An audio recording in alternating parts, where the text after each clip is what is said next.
بسم اللہ الرحمن الرحیم۔ شریعت ظاہر اور طریقت باطن ہے۔ ظاہر باطن کا تہبند اور پردہ ہے، اور کوئی دانشور اپنا پردہ کبھی چاک نہیں کرتا۔ حضرت منصور حلاج کی ہمشیرہ اللہ کی ولیہ تھیں۔ ہر روز رات کو چپکے سے بغداد کے صحرا میں جاتی اور اللہ کی یاد میں مصروف ہو جاتی۔ جب فارغ ہوتی تو اللہ کی طرف سے ایک جام نصیب ہوتا جسے وہ پی کر رات کی تاریکی میں گھر لوٹ آتی۔ جب حضرت منصور کو پتہ چلا کہ اس کی بہن رات کو گھر پہ نہیں ہوتی، نہ معلوم کہاں جاتی ہے، ایک رات وہ ان کی طاق میں رہا۔ جب وہ حسب معمول صحرا کی طرف چلی، منصور ان کے پیچھے پیچھے ہو لیے، حتیٰ کہ وہ مقام پہ پہنچ کر اپنے معمول کے مطابق یاد الہی میں مصروف ہو گئیں۔ جب فارغ ہوئیں تو جنت سے شرابن طہورن کا ایک جام اسرار الہی سے لبریز پیش ہوا، آپ پینے لگیں۔ منصور نے فریاد کی، مجھے بھی دیں۔ اس پہ انہیں بہت رنج ہوا، اور اس بات کا رنج ہوا کہ آج اس کا راز کھل گیا۔ اس نے بچا ہوا پیالہ منصور کو دے دیا، جسے اس نے پیا، اور پیتے ہی بول اٹھا، انا الحق انا الحق۔ منصور کو یہ نعمت مفت عطا ہوئی، وہ اس کی تاب نہ لا سکے۔ اس جام کو ان کی بہن 20 سال پیتی رہی اور ڈکار تک نہ لیا۔ منصور نے ایک دن پیا، اور وہ بھی بچے ہوئے 2 گھونٹ، اور بول اٹھے، انا الحق انا الحق۔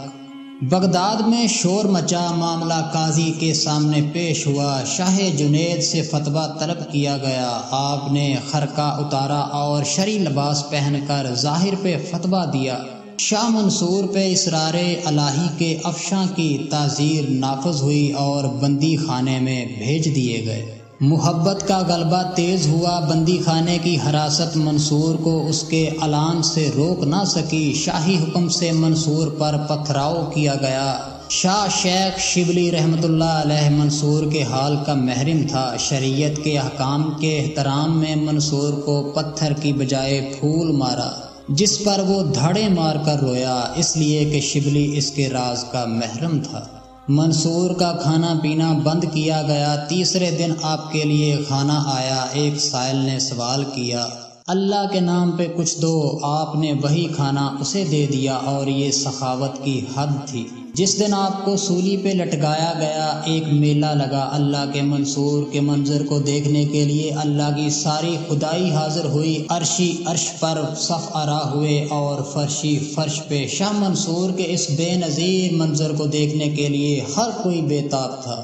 منصور کے لیے جنت کی حوریں آراستہ ہوئیں، پیراستہ ہوئیں، شادیانوں کے دف بجانے لگیں، منگل گانے لگیں۔ جب انہیں سولی پہ لٹکانے کا وقت آیا، منصور نے تازہ خون کا ایک پیالہ منگوایا اور اسے منہ پہ مل لیا۔ پوچھا، یہ کیوں؟ کہا، قید و بند کی صحبت سے میرا رنگ پیلا پڑ گیا ہے، کہیں لوگ یہ نہ سمجھیں کہ منصور کا رنگ سولی کے خوف سے اترا ہے۔ سولی کے تختے پہ کھڑے ہو کر جب یہ کہا، کھینچ لو اب احمد مختار کی خاطر۔